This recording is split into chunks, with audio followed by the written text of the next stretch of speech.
அன்புக்குரிய அனைவருக்கும் வணக்கம். உங்கள் ஆஸ்ட்ரோ பாலா. இந்த மாலை அழகான இந்திய மாலை வேளையில இந்த ஜோதிடத்துல மீட்டிங்ல கலந்து கொண்டிருக்கக்கூடிய ஜோதிட அன்பர்கள் அனைவருக்கும் என்னுடைய மாலை வணக்கமும் வரவேற்கிறேன். இந்த அகஸ்திய ஜோதிட வித்யாலயா அறக்கட்டளை பவுண்டேஷனை நடத்தி சீரும் சிறப்புமாக நடத்தி கொண்டிருக்கக்கூடிய தலைவர் திரு ரவி ஜெயக்குமார் அவர்களும், அவருக்கு உறுதுணையாக இருக்கக்கூடிய கணேசன் ஐயா அவர்களுக்கும் மற்றும் இதர எக்ஸிகியூட்டிவ் மெம்பர்ஸ்க்கும் என்னுடைய வணக்கங்களையும் வாழ்த்துக்களையும் தெரிவித்துக் கொள்வது. மேடையில் இருக்கக்கூடிய ஜோதிட பெருந்தலைவர் அனைவருக்கும் என்னுடைய பணிவான வணக்கத்தை தெரிவித்துக் கொள்கிறேன். வணக்கம். சரி, இப்போ எனக்கு கொடுத்த டாபிக் வருவோம். பரவாயில்ல, என்ன லேட்டா பண்ணா. நவ கிரகங்களினுடைய சிறப்புகள் அப்படின்றார். சரி, கிரகங்களுடைய சிறப்புகள், இந்த சூரியன், சந்திரன், செவ்வாய் ஒன்னு கேட்கிறாரு அப்படின்னு நாம நினைச்சுக்கிறீங்க. அதானே? அதை விட்டு வேற யாருக்கிறாங்க? நம்ம அங்களும் இந்த 7-2-9 பாட்டுக்கு பேசுறத இவ்வளவு நேரம் பேசிக்கிறோம். இவ்வளவு நேரம் பேசுவதற்கு ஒன்றும் தீண்டு பாருங்க. இந்த கிரகங்களுடைய சிறப்பை மேலும் நம்ம என்ன சொல்றது அப்படின்னு பார்ப்போம். இதுல பாத்தீங்கன்னா கிரகங்கள் என்ன வருது? இந்த 2, 5, 2 அப்ப 2 + 5 + 2 இதுதான் கிரகம். அப்ப 2 ஒளி கிரகங்கள், 5 பஞ்சபூத கிரகங்கள், 2 சாயா கிரகங்கள், நிழல் கிரகங்கள். இது மட்டும்தான் தெரிஞ்சீங்கன்னா போதும், அவ்வளவுதான். இப்ப இதுக்கு முன்னாடி ஒரு கதை தெரியணும். இப்ப நீங்க பாக்குறீங்கன்னு வச்சுங்க. இப்ப என்ன பாக்குறீங்க? இவர் யாரு? இப்படிப்பட்டவரு? எந்த ஊருக்கு வராரு? உயரமாகிறாரா? கருப்பாக்குறாரா? இவரை பார்த்தா புதன் டாமினேட்டட் மாதிரி தெரியுது அப்படின்னு. ஒருத்தர் சூரியன் டாமினேட்டட் மாதிரி தெரியுதுன்னுவார். இல்ல இவருடைய வேலையே மிலிட்டரியில இருந்து வந்தாருப்பா, அப்பனா இங்க செவ்வாய் இருக்கும் அப்படின்னு நினைப்பாரு. இப்படி நம்மளாம் நமக்கு மனசுக்குள்ள நினைப்பு வந்துட்டே இருக்குல்ல. இதுக்கெல்லாம் என்ன காரணம் அப்படின்னா கிரக காரகத்துவங்கள் தான் காரணம். இப்ப கிரகங்களை காரகத்துவங்கள்ல நம்ம ஒரு கிரகத்திற்கு 1000 காரகங்கள் இருக்கு, 500 காரகங்கள் இருக்கு. இது எழுதி வச்சுக்குவோம், இதை மெமரி பண்ணுவோம், டெய்லி காலைல 4:30 மணிக்கு எழுந்து பிரம்மபுத்திரத்தை உட்காந்து படிப்போம். இதெல்லாம் வராது ஜோதிடம் இப்பெல்லாம் பண்ணா. அப்போ கிரக காரகத்துக்கு கதை தெரியணும். இப்ப கிராமங்களை சொல்லுவாங்க, பக்கத்து வீட்டுக்காரனை பத்தி தெரியும், தெரியும். என்ன தெரியும்? அவன் அங்க போனா இங்க போனான். என்ன அப்படியா? அது எனக்கு தெரியாது, அவருக்கு தெரிஞ்சு தோணுமா? அப்போ இந்த கதையெல்லாம் தெரியும் போது விஷயம் பழிச்சு தெரிஞ்சிருக்கு. பக்கத்து வீட்டுக்காரனை பத்தி, எதிர் வீட்டுக்காரனை பத்தி, பின்னாடி வீட்டுக்காரனை பத்தி, முன்னாடி வீட்டுக்காரனை பத்தி எல்லாரும் தெரிஞ்சிடும். இது தெரிஞ்சிச்சுன்னா அவன் யாரு, எப்படிப்பட்ட குவாலிட்டி அப்படின்னு உங்களுக்கு நல்லா தெரிஞ்சிடும். அப்ப இன்னைக்கு என்ன வேணும்? கிரகங்களுடைய வரலாறு வேணும், புராண வரலாறு வேணும். அது மட்டும் போதுமா? இந்த புராண வரலாறுனா கதை விடுறான் அப்படின்னு நம்ம நினைப்போம். இந்த கதையை கேட்கறதுக்கு தான் நாங்க வந்துக்கிறோம் அப்படின்னு நீங்க நினைப்பீங்க. இந்த புராண கதை எனக்கு எப்பவுமே தெரியும் சார், இதுக்கு வேலை கொண்டு வந்தியா நீங்க அப்படின்னு. அப்படிலாம் ஒண்ணும் கிடையாது. புராண கதையில விஷயம் இருக்கு, விஷயம் இல்லாம இல்லை. அந்த விஷயத்தை இந்த ரைட் வேலை எடுத்துக்கணும், ரைட் வேலை எடுத்துக்கணும். இப்போ ஒரு ஆன்மீகவாதி ஒருத்தர் சொன்னார், சைவ சித்தாந்தத்துல ஒரு வேர்டு இருக்கும். என்னன்னா, இறைவன் மேல இருக்கக்கூடிய பக்தி நமக்கு எப்படி இருக்கணும்னா, ஒரு பெண் தன்னுடைய கள்ள புருஷன் மேல இருக்கக்கூடிய பக்தி மாதிரி இருக்கணும் தான். இது ஓமையம், இது சைவ சித்தாந்தத்துல இருக்கும். என்ன கள்ள புருஷன் கிட்ட இருக்கணுமா? அப்ப என்ன இறைவனும் கள்ள புருஷன் ஒண்ணா? இருக்கிற புருஷனை விட கள்ள புருஷன் மேல அன்பு கொஞ்சம் கூட இருக்கும். இதை நீங்க ராங்கா எடுத்தீங்கன்னா ராங்கா சொல்லுவீங்க, ரைட்டா எடுத்தீங்கன்னா அழகா சொல்லுவீங்க. அப்ப ரைட்டா எடுக்கிறதுக்கு என்ன வேணும் அப்படின்னா புராண வரலாறும் சயின்டிபிக்கா இன்னைக்கு டேட்ல இருக்கக்கூடிய அப் டு டேட் லெவல்லையும் நீங்க தெரிஞ்சுக்கணும். ரெண்டுத்தையும் நீங்க கம்பேர் பண்ணி கிரகங்களை அனலைஸ் பண்ணாதான் உங்களால சொல்ல முடியும் அப்படின்னு என்னுடைய கருத்து. அப்போ சூரியன் வச்சுங்க. சூரியன் பிரபஞ்சத்தினுடைய, இப்ப நம்மளுடைய சோலார் சிஸ்டத்துடைய கதாநாயகன் சூரியன். அப்ப சூரியன் கிட்ட என்ன இருக்கு அப்படின்னா ஆட்டம்ஸ் அண்ட் புரோட்டான்ஸ், நியூட்ரான்ஸ் எல்லாம் வெடிக்குது ஃபுல்லா. அப்போ பயங்கரமான அணு இப்ப நம்ம கல்பாக்கத்துல அணு உலையும் இந்த பக்கம் நாகப்பட்டினத்துல அணு உலையும் வைக்கிறதுக்கு ஐயோ தூத்துக்குள்ள ஐயோ குள்ளுன்னு அவையும் மேல அவ்வளவு பெரிய அணு உலை இருக்கு. அப்ப அந்த அணு உலைலாம் எப்படி இருக்கும்? அப்போ பயங்கர heat and energy, light and energy produce பண்ணக்கூடிய ஒரு பவர்ஃபுல் பிளான்ட் தான் அந்த பிளானட். அப்போ அது பிளானட் கிடையாது, தட் இஸ் ஸ்டார். அந்த ஸ்டாரை வந்து இதை நம்ம பிளானட்டை கன்சிடர் பண்ணிக்கிறோம் ஜோதிடத்துக்காக. அப்போ அங்க வந்து என்னன்னா பெரிய ஹாட் அண்ட் லைட் இருக்கு அப்படின்னு அர்த்தம். அப்ப சூரியன் டாமினேட்டட் பர்சன் ஆகி நம்ம ரவி ஜெயக்குமார் இருப்பாரு, heat, hot, light, focusing, speed, anything, everything is that. அப்போ சூரியன் தான் இப்படிதான் இருப்பார்.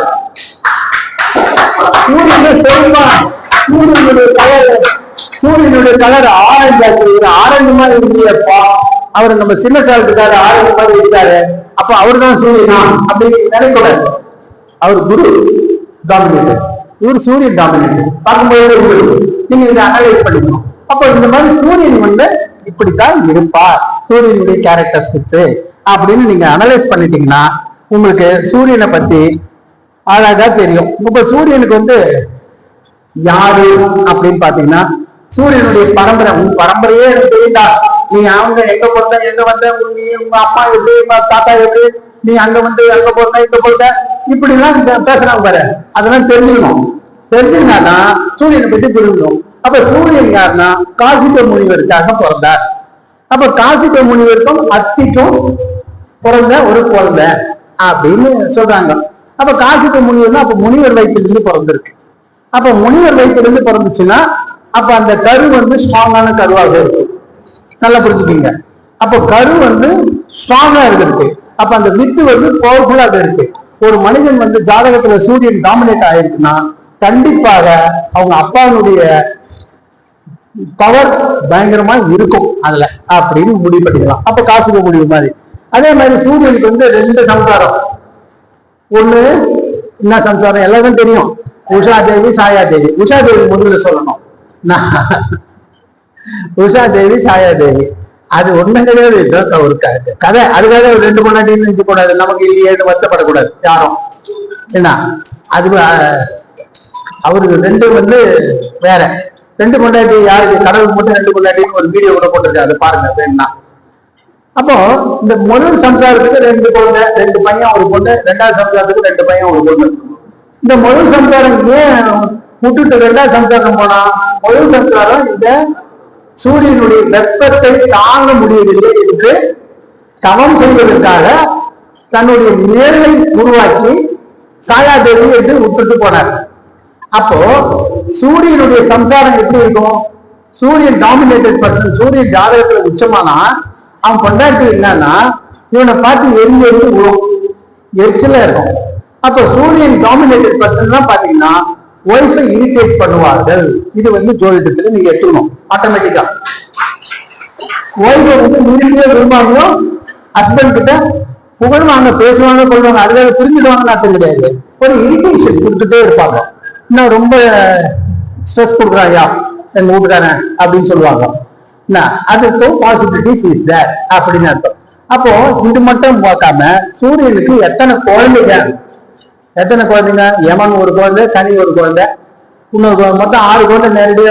நேரடி வாரிசு 6, இன்டைரக்ட் வாரிசு நிறைய இருக்கு. அப்ப சூரியன் டாமினேட்டட் பர்சனுக்கு இன்டைரக்ட் வாரிசு கிரியேட் பண்ணக்கூடிய வாய்ப்பு உண்டு. அப்பனா நீங்க முடிவு பண்ணிக்கணும் மைண்டுக்குள்ள இருக்கு. அப்ப சூரியன் ஒரு ஜாதகத்துல இருந்துச்சுன்னா அக்கம் பக்கம் பார்க்க வாய்ப்பு உண்டு இந்த ஜாதகருக்கு. இவர் பார்க்காத பார்ப்பார்கள். அப்படித்தானே குந்தி வந்து கர்ணனை பெற்றுண்டா சூரியன் மூலமா. அப்போ பிருகு மகரிஷி, வால்மீகி, அகஸ்தியர், வசிஷ்டர், கர்ணன், சுக்ரீவன் இவங்கெல்லாம் சூரியனுடைய பிள்ளைகள். அது மட்டும் கிடையாது, அருணன் சூரியனுடைய பிள்ளைகள். இது மட்டுமா? இது இல்லாம இந்த உஷாதேவி சூரியனுடைய வெப்பத்தை தாங்க முடியாம குதிரையா மாறி தவம் பண்ண போனான். உடனே இந்த சூரியன் வந்து பார்த்து நானும் ஒரு குதிரையா போலன்னு சொல்லி 2 பேரும் குதிரையா மாறி அங்க சம்பவம் பண்ணி அங்க அஸ்வினி குமாரர்களை உருவாக்குனான். அப்ப சூரியன் எத்தனை குழந்தைகளை உருவாக்குவதற்கு பவர்ஃபுல். இப்ப இதுல இருந்து என்ன தேவைன்னா ஜாதகம் பார்க்கும் போது சூரியன் ஸ்ட்ராங்கா இருந்தாதான் நமக்கு அந்த கரு உற்பத்திக்கு பவர்ஃபுல்லாக இருக்கும். வெறும் குருவை மட்டும் நம்ம பார்த்திடக்கூடாது, குருவை மட்டும் பார்த்திடக்கூடாது. அப்பதான் போன இடமெல்லாம் விதைக்க முடியும். என்ன வாய்ப்பு உண்டு, நிலம் கிடைக்கணும். அதே மாதிரி சந்திரனை பார்க்கணும். இப்ப இது பாத்தீங்கன்னா உங்களுக்கு சூரியனுடைய கேரக்டர் சீட்ஸ் அப்படியே கண்ணு முன்னாடி வரணும். கண்ணு முன்னாடி வந்தாதான் ஜாதகத்தை பார்க்கும் போது புரியும். அதே மாதிரி சந்திரனை பார்க்கணும். சந்திரனுக்கு 27 கட்டி வச்சார். 1 2 27. அப்போ 27 வந்தோடனே அவனு என்ன பண்ணான், ஆர்டர் கொடுப்பான். யாரு ஃபர்ஸ்ட், யாரு செகண்ட், யாரு தேர்டு, நம்மள மனம் விரும்பக்கூடியவங்க யாருன்னு. இல்ல மனம் விரும்பக்கூடியவர் கிருத்திகாவும் ரோகிணியும் பார்த்து மனம் விரும்பிட்டாங்க.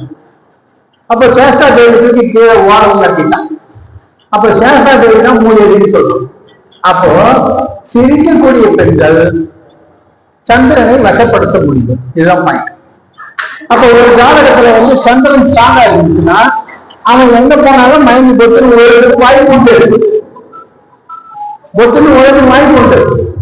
மூதேவி கிட்ட போனான்னா அவன் வாய்ப்பு இல்லை, அவன் சிரிக்க மாட்டான், அவன் கம்மன் இருப்பான். அப்ப சந்திரன் மன சஞ்சலம் உடையவன், எங்க வேணாலும் அழகை பார்த்து ரசிக்கக்கூடியவன்.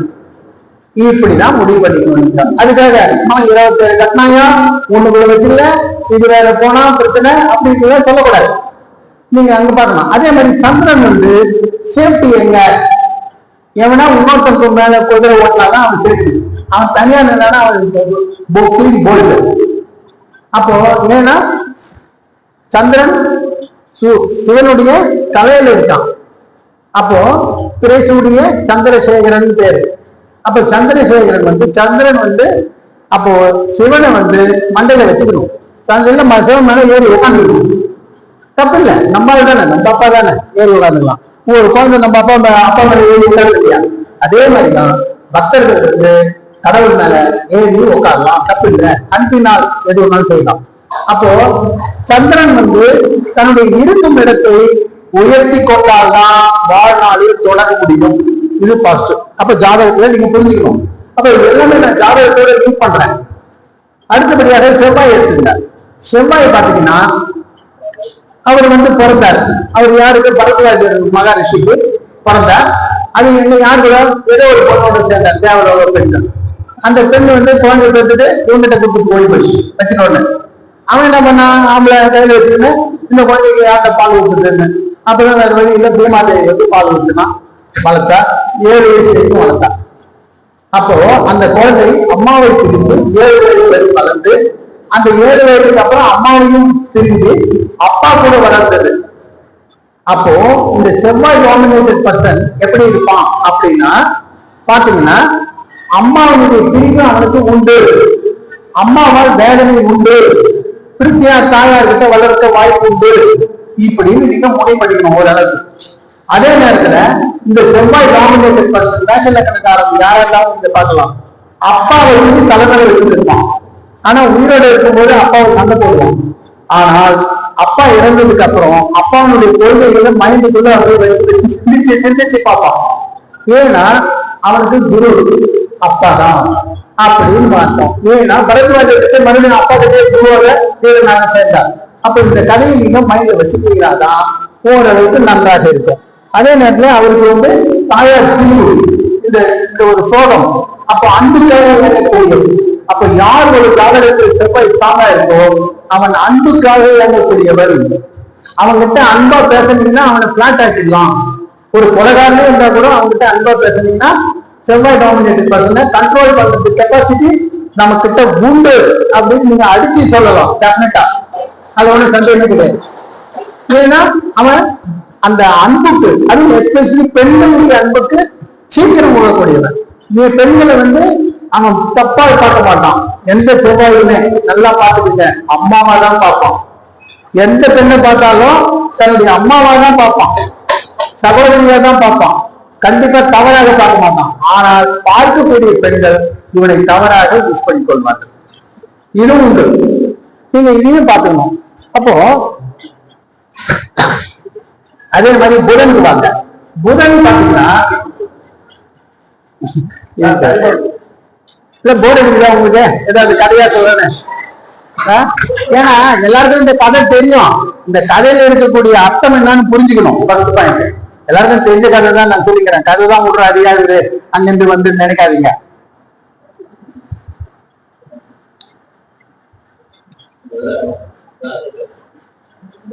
Thank you sir. அதான் கிரகங்களுடைய சிறப்பு தானே எனக்கு பேச சொன்னார்ல ஐயா. அதான் அவரே கொடுத்தாரு டாபிக். சரி, அவரே நல்லதுதான். எந்த டாபிக் கொடுத்தா ஜோசியம் என்ன. இப்ப ஒரு ஜாதகம் பார்க்க வரும், 7ஆம் பாவத்தை தான் பார்ப்பேன், 2ஆம் பாவத்தை பார்க்க மாட்டேன்னு சொல்ல முடியும். எல்லா பாவத்தையும் பார்க்கணும். அப்போ ரைட்டு. இப்போ புதனை பாத்தீங்கன்னா, புதன் வந்து புதனுடைய வரலாறு, பிறப்பு வரலாறு.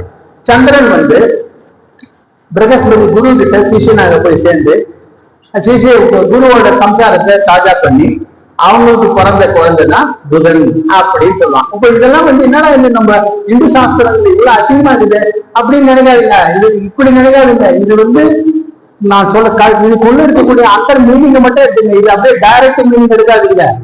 ஏன்னா அந்த காலத்துல நமக்கு உருவகப்படுத்துறதுக்கு இதை சொன்னான். இது இப்படி இப்படி இருக்கணும் சைவ சித்தாந்தத்திலே சொன்னான்னு நான் சொல்லிட்டேன். அதனால நம்ம சாஸ்திரங்கள் சொல்லுறது நீங்க அதுக்காக இது இன்டைரக்டா இந்த மிஸ்சீஃப் எல்லாம் பண்ணிடாதீங்க. நீங்க போயிட்டு எங்கேயுமே அதெல்லாம் பண்ணக்கூடாது. அப்ப புதன் வந்து இந்த தாராதேவி வந்து புதனை வந்து பெற்றுட்டு விட்டுட்டான். சந்திரனை அவனும் விட்டுட்டு ஓடிட்டான். அப்போ இந்த புதன் ஜாதகத்திற்கு இந்த அப்பா வந்து லீகல் அப்பாவா இருக்கக்கூடியவன் வேற வெளியில லீகல் அப்பாவா இருக்கான். இல்லீகல் அப்பா ஓடிட்டான், அம்மாவும் ஓடிட்டான், கவனிக்கல. அப்ப இந்த குழந்தை என்ன பண்ணுச்சு, காட்டுக்கு போயிடுச்சு. காட்டுக்கு போன உடனே அது அங்க வந்து என்னன்னா, அங்க வந்து அங்க ஒரு கதை ஒண்ணு இருக்கு. அந்த அரக்கன் கதை ஒண்ணு வரும். அது வந்து ஆண்களை வந்து வேட்டையாடுவார்கள் சொல்லுவாங்க. அதனால பெண் உருவம் எடுத்துருச்சு. பெண் ரூபமாக மாறி ஒரு காட்டுல இருந்தது. காட்டுல இருந்ததுனால்தான் இன்னைக்கு அப்ப இதுல இருந்து என்ன தெரிஞ்சுக்கணும், புதன் டாமினேட்டட் பர்சன் பாத்தீங்கன்னா, அந்த புதன் டாமினேட்டட் பர்சனை பெண்ணாக இருந்தாலும் பெண் விரும்புவார், ஆணாக இருந்தாலும் பெண்ணுடைய தோற்றம் இருக்கும். அப்ப மிதுன லக்னக்காரனுக்கு பாத்தீங்கன்னா, ஆணாக இருந்தால் பெண் போல இருப்பான், பெண்ணாக இருந்தால் ஆண் போல இருக்கும். அப்ப கண்டிப்பாக இது ஏற்பட்டுகிறது. இது வந்து பெண் அலி அப்படின்னு பேர் இருக்கு. ஆண் அலி இல்ல, பெண் அலி. அப்ப இந்த பெண் அலிக்குரிய கிரகங்கள் நிலைகள் இது வந்து நீங்க அனலைஸ் பண்ணிக்கணும். அப்போ புதனுடைய ஜாதகம் ஸ்ட்ராங்கா இருக்கும்போது ஜாதகத்துல அப்போ அவனுக்கு அம்மாவுடைய பாசம் இருக்காது. அதனாலதான் மிதுன லக்னக்காரர்களுக்கு சந்திரன் உதவி செய்தாலும் செய்வானே தவிர, சந்திரனுக்கு புதன் தசை ஜென்ம பகை தசை. இதை நீங்க நல்லா மறந்து புரிஞ்சுக்கணும். அப்போ சந்திர கடகலக்னத்துக்காரனுக்கு புதன் வந்து போட்டு எடுத்துருவான், அப்படியே பின்னிடுவான். இப்ப கூட நேற்று முதல் நாள் கூட ஒரு கடகலக்னக்காரர், அவருக்கு வந்து புதனும் சந்திரனும் 12ல உட்கார்ந்து இருக்கு, 2 பேரும் இணைந்து. அவருக்கு வந்து புதன் தசை முடிஞ்சு கேது தசை ஸ்டார்டிங் எப்படி இருக்கும் அப்படின்னு கேட்டாரு. எப்படி இருக்கும், புதன் வந்து போட்டு பண்ணுவான், கேது வந்து கண்ணில் இருக்கான், அதுவும் புதன் மாதிரி தான் வேலை செய்யும். அதுக்கடுத்து சுக்கர புத்தி எப்படி இருக்கும், புதன் தசை சுக்கர புத்தி. சுக்கரன் வந்து ரிஷபத்திலிருந்து மீனத்தில் இருக்கிற சனியால் 3வது பார்வையாக பார்க்கப்படுகிறது. அப்ப எப்படி இருக்கும், விரையாதிபதி தசை, பாதகாதிபதி புத்தி, அஷ்டமாதிபதியுடைய பார்வை பாதகாதிபதிக்கு உண்டு. அப்ப எப்படி இருக்கும், அதுக்கப்புறம் தான் அவன் ஜாதகத்தை பார்க்கணும், அது எதுவுமே பார்க்கக்கூடாது. சோ இது உண்மை. இது வந்து இப்ப எப்படின்னா, கடகலக்னக்காரனுக்கு புதன் வறுத்து எடுத்துருவான், பின்னிடுவான். ஆனா இதே புதன் லக்னக்காரனுக்கு கடக சந்திர தசை வந்து அவ்வளவு ப்ராப்ளமே கொடுக்காது, நல்லதே கொடுக்கும். ஏன், தன்னுடைய புள்ள எப்படியோ ஒண்ணு இல்லீகலா பிறந்தா கூட என்னுடைய விந்து இது அப்படின்னு சொல்லிட்டு அதுக்கு பயங்கரமா தாராளமா செலவு பண்ணுவான் சந்திர தசை. ஆனால் புதன் அப்படி கிடையாது. என்ன அசிங்கப்படுத்திட்டிய நீ, அப்பனா நீ தொலைஞ்சடான்னு, இதாடா சான்ஸ் போட்டு வாங்குவான். சோ இதை வந்து நம்ம புரிஞ்சுக்கணும். இதை புரிஞ்சுக்கணும்னா ஜாதகத்துல கடகலக்கணத்துக்கும் மிதுன லக்னத்துக்கும் கன்னி லக்னத்துக்கும் சந்திர தசை எப்படி வேலை செய்யும் அப்படின்னு நம்ம ஓரளவுக்கு புரிஞ்சுக்கலாம். அடுத்தபடியாக குரு பாத்தீங்கன்னா, குரு வந்து பிரகஸ்பதி, அவர் வந்து காங்கிரஸ் முனிவருக்கு பிறந்தாரு. காங்கிரஸ் முனிவர் வந்து ரிக் யஜுர் சாம அதர்வன வேதத்துல ரொம்ப கை கண்டவர் அப்படின்றார். சோ அவருக்கு பிறந்ததுனால அப்ப வேத சாஸ்திரங்கள் ஆட்டோமேட்டிக்காக இவருக்கு வந்துருது அப்படின்னு நம்ம முடிவு பண்ணிக்கணும் முதல்ல குருவுக்கு. அப்போ குருவுக்கு வந்து தாரா தேவி மூலமா ஒரு குழந்தை பிறந்திருக்கு. தாரா தேவிக்கு 2 குழந்தை, ஒண்ணு புதன், இன்னொரு ஒரு பெண் குழந்தை. அந்த பெண் குழந்தை குருவுக்கு பிறந்தது. அப்போ அந்த தாரா பெண் குருவோட மகளுக்கு கலத்தர தோஷம், பயங்கரமான கலத்தர தோஷம். அப்ப இந்த கலத்தர தோஷத்தை நிவர்த்தி பண்ணணும்னா என்ன பண்ணணும் அப்படின்னா அந்த பெண்ணை குரு பார்க்க வேண்டும். யாரு? அப்போ பெண்ணை குரு பார்த்தால்னா தார தோஷம். அப்ப அதனாலதான் அந்த பெண்ணோட கல்யாணத்தப்போ இந்த குரு கூடவே இருந்து அந்த கல்யாணத்தை முடிச்சு அதுக்கப்புறம் கூட இருந்து பார்த்ததாக ஐதீகம் அதெல்லாம். அப்ப இதுல இருந்து என்னன்னா இப்படியாப்பட்ட தார தோஷமும் கலத்தர தோஷமும் குரு பார்வை பட்டால் தீரும். ஜாதகத்தில் தான் குருவே பார்க்கலையே சார், 8ஆம் இடத்துல கேள்வி இருக்கு, செவ்வாய் இருக்கு, குரு பார்க்கல, என்ன பண்ணாது யோகா அடிக்கடி பண்ணணும் அப்படின்னு நீங்க நினைச்சீங்கன்னா அங்க மிஸ்டேக் பண்றீங்கன்னு அர்த்தம். அப்போ அந்த டைம்ல என்ன பண்ணணும் அப்படின்னா நீங்க வந்து ஒரு நிஜ குருவை, இப்போ எத்தனை நிஜ குருக்கள் இருக்கிறாங்க, நிஜ குருவை அவங்களோட பார்வை படும்போது 12 பாவங்களும் நிஜ குருக்கள் பார்ப்பாங்க. அப்போ நம்ம ஜாதகத்தில் இருக்கிற குரு 3 இடத்துல தான் பார்க்கணும். ஆனா உண்மையான குரு 12 பாவத்தை பார்க்கணும். அப்ப 12 பாவத்தை பார்க்கும்போது கண்டிப்பா பார்ப்பாங்களா இல்லையா? நிஜ குரு ஒரு சரணடைந்த சுஷீல் வந்து காப்பாற்றுவது குருவோட கடமை. ஒரே மாதிரி. அப்போ எப்படியும் கவனிச்சிருவார். ஏன்னா குரு தான் வல்லமை உள்ளவர் அப்படின்னு நீங்க பயங்கரமா அது வந்து 100% உண்மை. அது எந்த விதமான சந்தேகமும் இல்லை என்பதை நீங்க மைண்ட்ல புரிஞ்சுக்கணும். அப்போ ஜாதகத்தை வந்து எந்த பாவத்தை குரு பார்க்கிறோ அது தப்பிக்கும். அப்படி பார்க்காத பாவத்துக்கு பரிகாரம் என்னன்னா குருவை சரணடைவது தான் சிறப்பு அப்படின்னு முடிவு பண்ணிக்கணும். அடுத்தபடியாக சனி பார்த்துக்கலாம். சனி வந்து பாத்தீங்கன்னா சூரியனுடைய 2வது சம்சாரத்தோட பையன். அப்ப முதல் சம்சாரம் பையன் யமன். யமன் வந்து யாரு? தர்மவான். சனி வந்து நியாயவான். அப்ப தர்மவான் வந்து எட்டி ஒதுக்க, நியாயவான் வந்து நூண்டியை காண்றான் கதை. அப்போ மூலமா நடந்து போறான் தான். அப்போ தர்மம் வந்து வேகமாக செல்லும், நியாயம் வந்து மொல்லமாகத்தான் செல்லும். இல்லையே அப்படி பிராக்டிக்கல் லைஃப் நீங்க நினைச்சீங்கன்னா நல்லா அனலைஸ் பண்ணீங்கன்னா புரியும். தர்மம் வந்து வெல்லும், நியாயம் வெல்லும். நீங்க எங்கேயுமே சொன்னதில்லை, நல்லா புரிஞ்சுக்கீங்க. அப்போ இதுல இருந்து என்னன்னா தர்மம் வெல்லும். அப்போ சூரியனுடைய ஆளுமைக்கு கீழே நியாயமும் தர்மமும் உண்டு. ஏன்னா சூரியனுடைய பிள்ளைகள் 2 பேரும் அப்படின்னு நீங்க நல்லா முடிவு பண்ணிக்கணும்.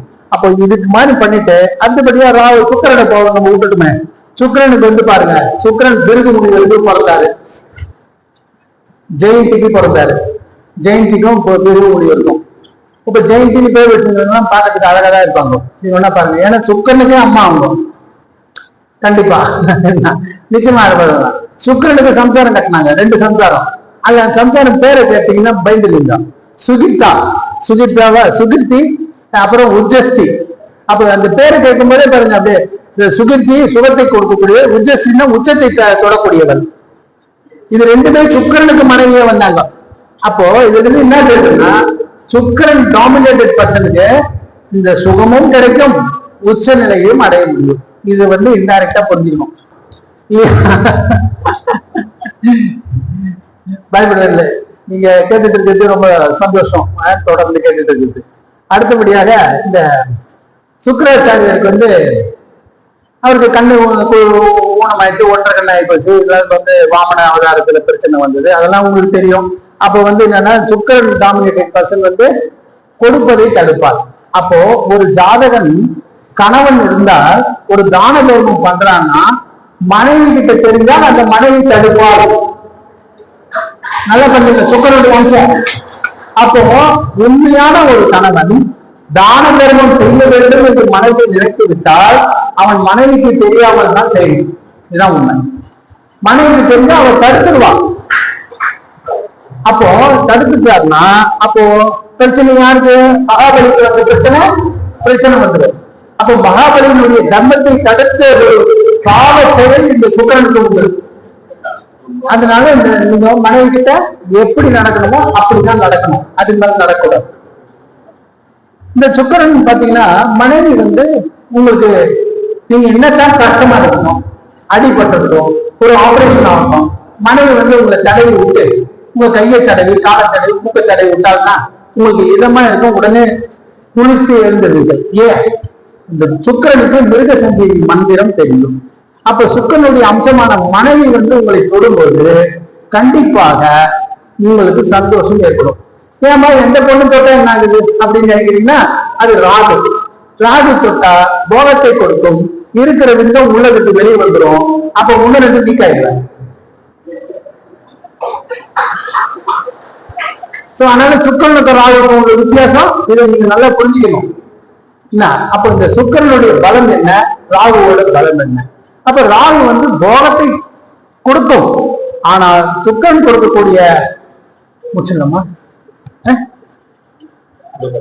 ஒண்ணு 10 நிமிஷமா? சரி சரி ஓகே சரி ஓகே சரி. அதனால இதை பார்த்துக்கலாம், ராகு பேர்ல முடிச்சுக்கலாம். அடுத்தபடியா ஒரு பவர்ஃபுல்லா என்னன்னா, இப்ப கிரகங்களை நம்ம சயின்டிபிக்கா நான் சொல்லி இப்ப ஹிஸ்டாரிக்கலா சொல்லிட்டேன். சயின்டிபிக்கா பார்த்தோம்னா கிரகங்கள் இப்போ பூமி இருக்கு, பக்கத்துல புதன் இருக்கு, அதுக்கு பக்கத்துல சுக்கரன் இருக்கு, அது பக்கத்துல சூரியன் இருக்கு. அப்ப இன்னர் பிளானட்ஸ் அவுட்டர் பிளானட்ஸ் வரும். அப்ப இன்னர் பிளானட்ஸ்னா ஹை ஸ்பீட் டெக்னாலஜி அப்படின்னு அர்த்தம். அப்போ உங்களுக்கு சூரியன் படு வேகமாக சுத்தக்கூடியவர். அப்போ சூரியன் படு வேகமாக சுத்தக்கூடிய ஸ்பீடு, சூரியனுக்கு அடுத்த ஸ்பீடு புதன், அடுத்த ஸ்பீடு சுக்கரன், அடுத்த ஸ்பீடு பூமி, அதுக்கப்புறமா செவ்வாய், அப்புறமா குரு, அதுக்கப்புறம் சனி. அப்போ ரொம்ப ஸ்லோ பிளானட், ரெண்டு most slow planet dead slow planet Shani Bhagavan, high speed planet சூரியன். அப்போ டெட் ஸ்லோவும் ஹை ஸ்பீடும் மெச் ஆச்சுன்னா லைஃப்ல பிரச்சனை வரும். நல்லா பாத்துங்க. அப்ப சூரியனும் சனியும் ஜாதகத்தில் சேர்ந்தாலோ பார்த்தாலோ இணைந்தாலோ சட்பலத்தின் மூலமாக பார்த்தாலோ பிரச்சனைகளை தருவதற்கு வாய்ப்புகள் உண்டு. அடுத்தபடியாக பாத்தீங்கன்னா குரு ஒரு ஸ்லோ பிளானட் தான், இல்லைன்னு சொல்ல முடியாது. குருவுக்கு அடுத்து புதன் சேர்ந்தாலும் பிரச்சனையை கொடுத்தோம். அதே மாதிரி சுக்கரன் செவ்வாய் சேர்ந்தா பரவாயில்ல, நோ ப்ராப்ளம். என்ன கேட்டா ஓரளவுக்கு நல்லா இருக்கும். அதனால ரொம்ப ஸ்லோ பிளானட்டும் ஸ்பீட் பிளானட்டும் ஒன்னா சேரக்கூடாது. ஒன்னா சேர்ந்தா ஒரு வயிற்ற கலக்கும். இப்ப நீங்க எப்படி ஒரு கூல் ட்ரிங்க் சாப்பிட்டு உடனே காற்று சாப்பிடுங்க, இல்ல காற்று சாப்பிட்டு கூல் ட்ரிங்க் சாப்பிடுங்க, உங்களுக்கு என்ன ஆகும்னு பாருங்க. அதுவே ஒரு எக்ஸாம்பிள் நீங்க புரிஞ்சுக்கலாம். அப்புறம் ஒரு கிரகம் என்னுடைய நிலை பார்க்கும்போது உச்சம், மூளை திரிகோணம், ஆட்சி, இப்படி லைனா சுத்தே வரும். அப்போ ஒரு கிரகம் எந்த கிரகமாக உச்சமாச்சுன்னா கர்வம் வந்துடும். அந்த கிரக காரகத்துவங்கள் மூலமாக பல ஈகோ ஆயிடும். அப்ப ஆட்சி இருந்துச்சுன்னா சேஃப்டியா இருக்கும், ஓரளவுக்கு கன்சீல்டா இருக்கும், நன்றாக இருக்கும். நட்பு கிரகத்தில் இருந்துச்சுன்னா ஈகோ ஈக்குவலா இருக்கும். ஈகோ இருக்காதுன்னு கூட சொல்லலாம், சமமா இருந்தாலும் ஈகோ இருக்காது. அதே மாதிரி டிப்ரெஷன் வருதுன்னா, நீச்சமா இருந்துச்சுன்னா டிப்ரெஷன் வரும். பகை இருந்துச்சுன்னா ரெஸ்ட்லெஸ்ஸா இருக்கும். அப்போ ஒரு பிளானட் பகை இருந்துச்சுன்னா ரெஸ்ட்லெஸ் தன்மை அந்த பிளானட்டுக்கு கண்டிப்பாக வரும். அது புரிஞ்சுக்கலாம். அப்போ உங்க ஜாதகத்துல உங்களுக்கு ஒரு எக்ஸாம்பிள், ஒரு பிளானட் வச்சுங்க, சுக்கரன் பகை வீட்டையே இருக்கிறது அப்படின்னா உங்க மனைவி எப்பொழுதும் ரெஸ்ட்லெஸ்ஸாக இருப்பார். இதை நீங்க புரிஞ்சுக்கலாம். சுக்கரன் உங்க ஜாதகத்தில் உச்சம் பெற்றுவிட்டால் உங்கள் மனைவி கர்வம் படைத்தவர்களாக இருப்பார். நிச்சயமாக. இல்ல நீங்களே கூட நான் அழகன் அப்படின்னு கர்வம் வந்துடும் உங்களுக்கே கூட, அந்த அழகு சம்பந்தமா. சுக்கரன் இதே மாதிரி சனி உச்சமா இருந்துச்சுன்னா, நான் எனக்கு தெரியாது ஒண்ணும் கிடையாது ஆனா நான் சொல்ல மாட்டேன் அப்படின்னு சொல்றாரு. எனக்கு தெரியாது ஒண்ணும் கிடையாது ஆனா நான் சொல்ல மாட்டேன்னு அது சனி, அந்த கர்வம் வந்துடும். சூரியன் உச்சமானா எல்லாரும் பேசுறது, போட்டு பேசுறது, மேல் நோக்கி பேசுறது, மேல் பார்வை கையை நீட்டி பேசுறது, இது சூரியனுடைய தன்மைகள். அப்போ இதுக்கு தகுந்த மாதிரி நீங்க கிரக நிலைகளை பிக்ஸ் பண்ணிக்கிறது பெஸ்டாக இருக்கும் அப்படின்னு என்னுடைய பாயிண்ட்ஸ். ஸோ இப்போ போதும் என்று நினைக்கிறேன். ஐயா என்னுடைய உரையை உடன் முடித்துக் கொள்கிறேன். மீண்டும் இந்த அகஸ்திய ஜோதிட சங்கமுக்கு சீரும் சிறப்புமாக வளர வேண்டும் என மீண்டும் இறைவனை பிரார்த்தித்து வாழ்த்துகிறோம். வணக்கம். இதுவரைக்கும்